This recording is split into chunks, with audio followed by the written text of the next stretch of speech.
Hey guys, so it is the end of April right now, and I thought I would talk about everything I've written since I quit my job. And I quit my job back in June, had savings, and then I was like, okay, I'm just gonna travel and see what kind of person I become without having like a full-time job, without like that taking up my time. And I recognize I am extremely privileged that I've been able to do this, that I've had a family that if like anything did happen, I could fall back into, that like if I needed help, it would be there. But I've been traveling on like my own merits. I've been house sitting and just playing it as it goes, basically. But something that kind of developed over this past, let me see, June, 11 months? That's not right.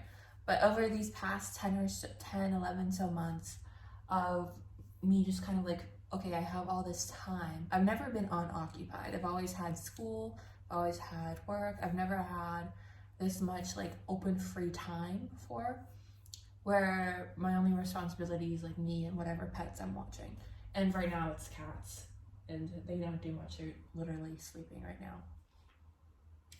But very lucky that like I've been able to do this, and because of that I've been like reading a lot more, but I've also been writing more. When I was like 13, 14, I used to write all the time. But then once I started college and like higher education, a lot of my like writing focus went to academic writing. So I was writing research papers, I was doing projects, things like that. So creative writing kind of took a halt, and I never took classes in it in school. I actually didn't take like a single creative class in school, no art classes. I was very full. All my classes had to be very specific for the degrees and certificates I was doing. So I never really got the opportunity to do creative work. But I made a list of everything I've created since I've quit my job, everything I've written since I've quit my job. So I have 9 completed projects. I'm not including like my works in progress. These are things that in my mind are complete. Could I go back and work on them more?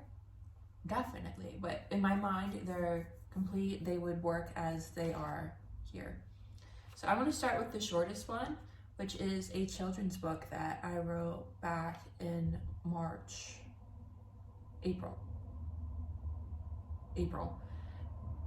February.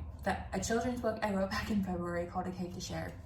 So I've always wanted to write a children's book, but I never knew where to start. Never had an idea for a story, wasn't very like confident in my art skills. But then back in February, when I was in North Carolina, I had this idea about a panda who wants to make a strawberry cake.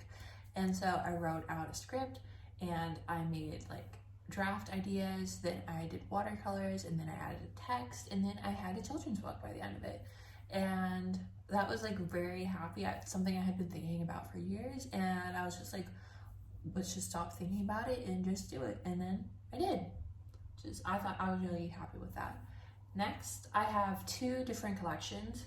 Pretty and Pretentious, which is a poetry and art collection. So that's actually something I've been working on, because poems I've done for the past couple of years, or artwork from the last couple of years, but that I collected and put together into one narrative, one book.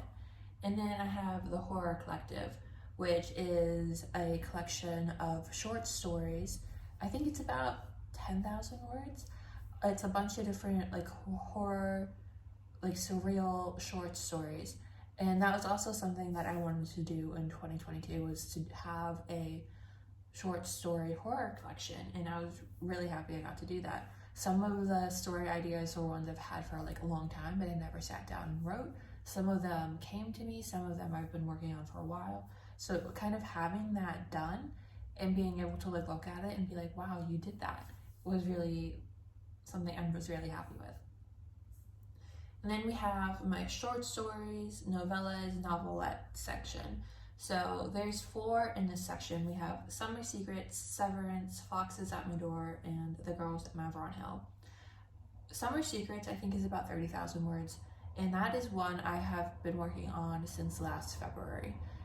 And it's something I never really got into finishing until February this year, where I sat down and I'm like, okay, let's look at our loose ends, let's tie it up, let's edit, let's make sure it makes sense. And I did it. I think a lot of my writing is mostly me just being dedicated to the time I'm actively spending to it.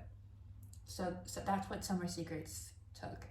And I was really happy. It was a coming of age story of this girl over the summer, and kind of her realizing that just because she's growing up doesn't mean she has to grow apart from where she's from. And I feel like that kind of idea is central to a lot of my writings and in my other novellas, novelettes. And then we have Severance, which this is an idea that I started back in March, and it follows this girl and her moving in with her grandmother and mother after the death of her father, and her dealing with loss and imposter syndrome in her late 20s, and kind of realizing that she doesn't have to fit the mold that people are setting for her, because that's not who she exists as, it's not who she is, and then her journey through that. And then we have Foxes at My Door, which I started in London when I was there in September. And it follows this man who moves to Edinburgh after he finds out that he was adopted, which he never knew after his birth parents passed away and left him their home. So he returns to Edinburgh, and he gets there and he starts this relationship with this man, Dave, and they kind of break apart, but he also is a best-selling novelist with his breakout novel, and in Edinburgh, he has to write his next one, so he has to already overcome all of these things, that he has to create the next best thing that he's ever done. And he's kind of challenging that also with overcoming some childhood trauma that he never let himself address before, because he thought he didn't have anywhere else to turn. But lo and behold, he had birth parents who gave him up that led to that trauma. And if they never did that, then maybe he wouldn't have experienced it. And kind of exploring sexual assault through a male gaze, as the character Matthew comes to terms with it by writing it through a woman's perspective. So for him, he thinks that a man can process his trauma, can't really process his trauma. He has to hide it, whereas a woman can talk about it and heal from it. So woman heals, a man hides is kind of Matthew's thought process, and that's something that he kind of explores and deals with throughout the story. Then we have The Girls at Mavron Hill. So The Girls at Mavron Hill is a story set in a boarding school in the 90s in New York, and it's about a dorm floor and how there's demon sacrifices going on. So we kind of get this, they're battling against evil, they're building friendships where they kind of ignored each other before, and we get this whole bonding exercise between characters, and we also get a happy ending. Then we have my novels. I wrote 2 novels since I quit my job. So I have Bound and The Ring Girl. Bound is one that I wrote in a month in Sweden. So Bound follows this 3 main characters who are all kind of going on their own journey to find themselves. Again, popular theme in my work. But we have these 3 characters who are dealing with identity, image, and kind of their own self-worth.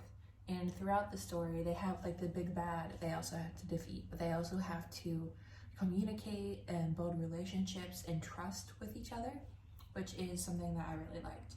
And then we have The Ring Girl, which was inspired by Peaky Blinders, by my time in England. I ended up writing it actually more in Pennsylvania and DC than actually in England.